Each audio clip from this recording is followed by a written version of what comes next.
Continuamos este tema 8 con el siguiente punto de estrategias en ciencia, tecnología e innovación. Los diversos países del mundo, principalmente los que conocemos como primer mundo, destinan parte de los fondos públicos a investigación y desarrollo. En general, no suelen destinar un presupuesto demasiado generoso, pero sí que tienen partidas para estos fines. ¿Vale? Esto entra dentro de lo que se llama política científica, que se basa en la promoción de la investigación y el conocimiento científico. En realidad, la gran mayoría de países tienen de algún modo u otro esta política científica, pero cambia muchísimo de un país a otro, incluso dentro de la misma Unión Europea. Entonces, esto incluye la financiación de la ciencia, las becas de investigación, la formación de personal investigador, la formación de profesorado universitario, la estabilización de las carreras de los científicos, etc. Entonces, esta política científica surge como tal a partir de la Segunda Guerra Mundial, o incluso podríamos decir que durante la Segunda Guerra Mundial y sobre todo en los años posteriores a este conflicto bélico. Anteriormente sí que había algo parecido a la política científica en los diferentes estados, pero no podríamos llamarla política científica como tal, ¿vale? Entonces, como os pongo aquí, durante el siglo XIX y la primera mitad del XX sí que se produce un gran desarrollo científico. Es a partir del siglo XIX cuando se institucionaliza la ciencia y empieza a haber una transferencia de aplicaciones científicas a la sociedad, al día a día, pero se trata de un desarrollo descoordinado y no programado en general. Y es a partir de la Segunda Guerra Mundial cuando ya empieza a haber una necesidad de coordinación y de gestión de la investigación científica por parte de los gobiernos.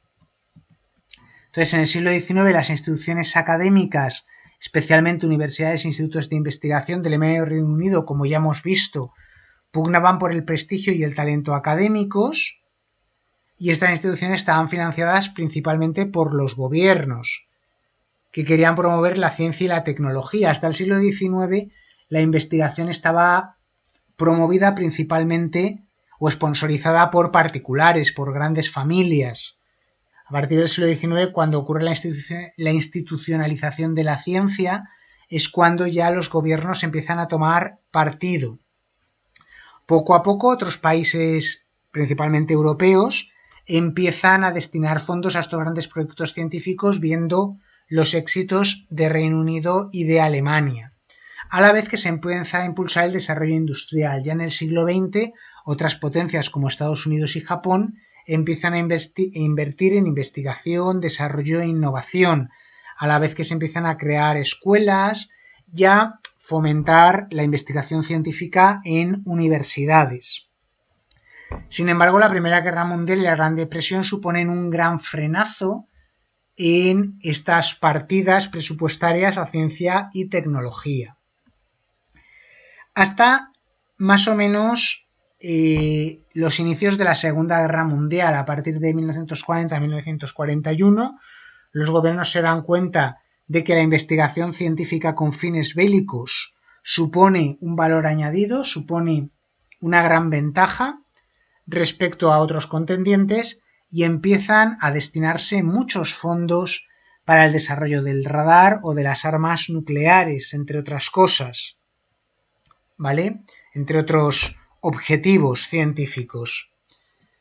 El presupuesto destinado a ciencias e ingenierías continúa aumentando desde el final del conflicto bélico, sobre todo en el contexto de la Guerra Fría, y en este sentido las fuentes de financiación suelen ser militares, porque los objetivos últimos de estas investigaciones son aplicaciones militares, aunque poco a poco también se empiezan a destinar fondos a fines no militares.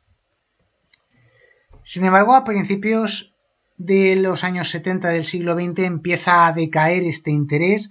Las agencias militares empiezan a darse cuenta de que no están recibiendo muchos productos concretos y mucho desarrollo concreto a partir de la investigación básica.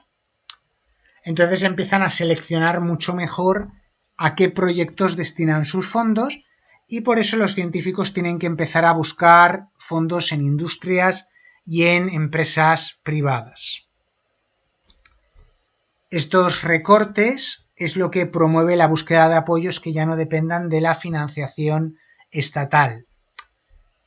En la década de 1990 ya aparece una nueva perspectiva donde aparecen ya los programas de investigación y desarrollo y aparecen nuevas líneas de investigación y también se hace patente que es necesario buscar vías mixtas, en parte públicas pero en parte también privadas.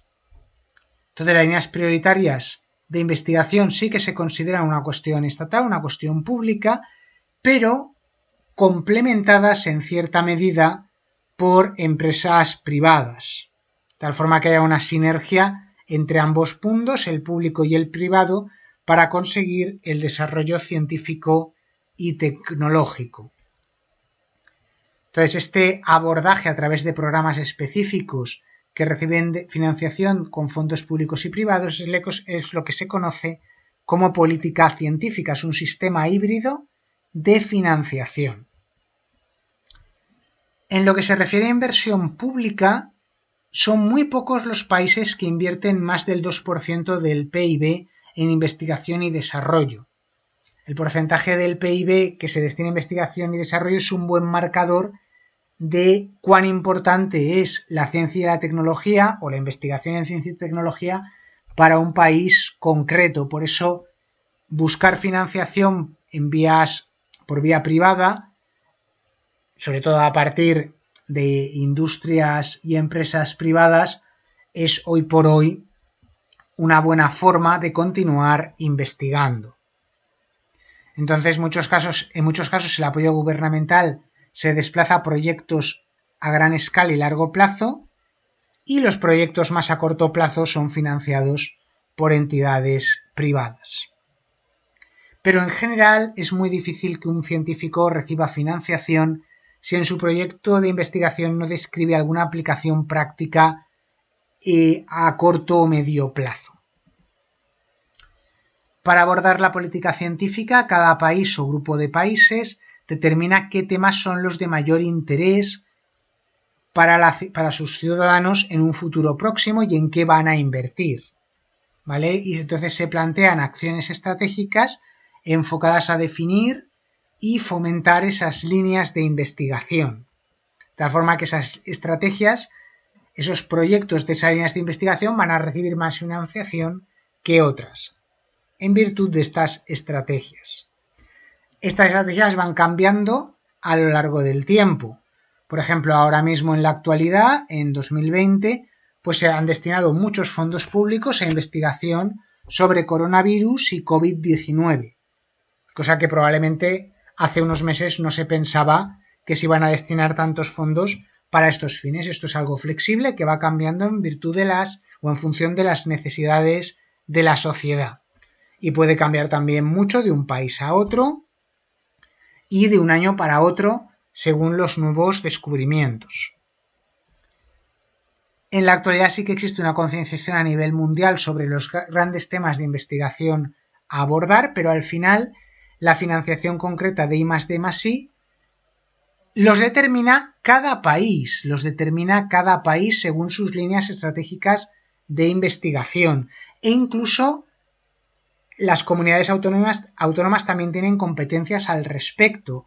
Hay proyectos de investigación a nivel estatal y proyectos de investigación a nivel autonómico, ¿vale? Entonces, los presupuestos cambian mucho en función del país e incluso en función de cada comunidad autónoma. Como he dicho antes, es el porcentaje del PIB el que determina la riqueza de un país o la riqueza que se genera en ese país.